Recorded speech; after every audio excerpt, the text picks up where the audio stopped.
Unions. What do you think of unions? I'm probably going to be a conflict of interest on that one.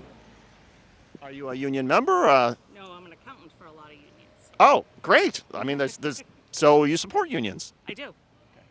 Donald Trump does not support unions. Okay, I don't have to agree with everything a president has. That's true. Unions? Non-union. Non-unions. Never been a union member. I was a union member when I was 16 years old, working for Safeway, grocery stores. And I just think unions protect people who don't really want to work hard. You know, if you're an individual and you... I see her pursing her lips over here, and she's stepping away. Let's move on, because I don't want to create any controversy. What's up, everybody? Major Retired Richard Ojeda here, and TYT's Mike O'Shure talked to a MAGA couple outside of a Trump rally, and it turned out that the Trump cult members didn't agree on everything. While the two did both agree with preconceived stereotypes of President Biden, they disagreed on topics such as unions, Social Security, and Medicare. The MAGA husband seemed to be deeper into the Trump delusion than his wife was. The red hat-wearing jackaloon showed off his entitled arrogance and basically said that people on Social Security and Medicaid were lazy. When Mike O'Shure presented contradictory information that went against the couple's beliefs, they seemed to get irritated.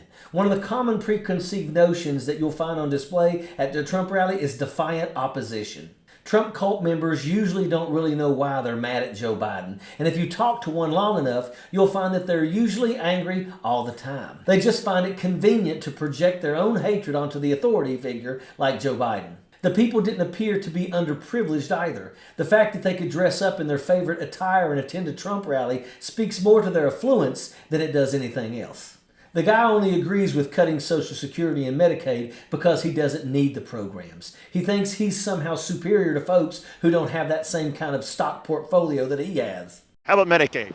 I have insurance, so I don't need Medicaid, but if I depend on Medicaid, something's wrong, because I don't think it's a solvent thing. And I don't think it's something that you should be completely dependent on. Medicaid? I think we've paid in our whole lives. I think it should be there, and I think it's something that should be provided for any elderly person. And I think paying in, I think we should keep it going. We should keep it paying in, and maybe not as much the Social Security aspect, but definitely the Medicaid. Why is it that well-off conservatives always seem to think that a single mom on welfare is their biggest threat?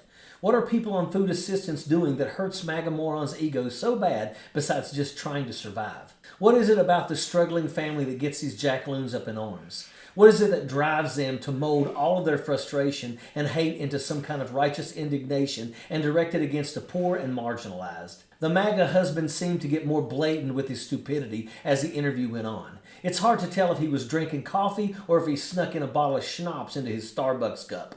If it's not Donald Trump, Ron DeSantis, Nikki Haley, Chris Christie, Vivek Ramaswamy, any of those have any appeal to you? Vivek does. You know, How come? Well, I mean, he's a thinker.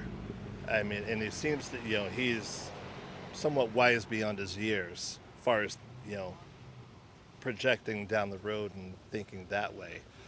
Ron DeSantis, I was really a Ron DeSantis fan, but he just seems very wooden now. Any Democrat that you would vote for other than Joe Biden, that if Joe Biden wasn't the nominee, is there any Democrat that would have any appeal to you? I would love a Democrat with some economic sense, but that doesn't exist currently. So I don't have any options right now. Robert Kennedy? Potentially. That's true. He's an independent now. He's an independent, which appeals to me because I'm a little bit more middle of the road. You know, I like the Democratic policies, but I understand math. Mike O'Shure wanted to get the couple's second choice for president. Who would these two numbskulls settle on if Donald Trump gets thrown in jail or gets taken off the ballot under the 14th Amendment challenges? This is the point when most MAGA morons will put up the biggest fight. Mike O'Shure was absolutely brilliant for challenging this couple's belief system with the impending reality of Donald Trump's incarceration.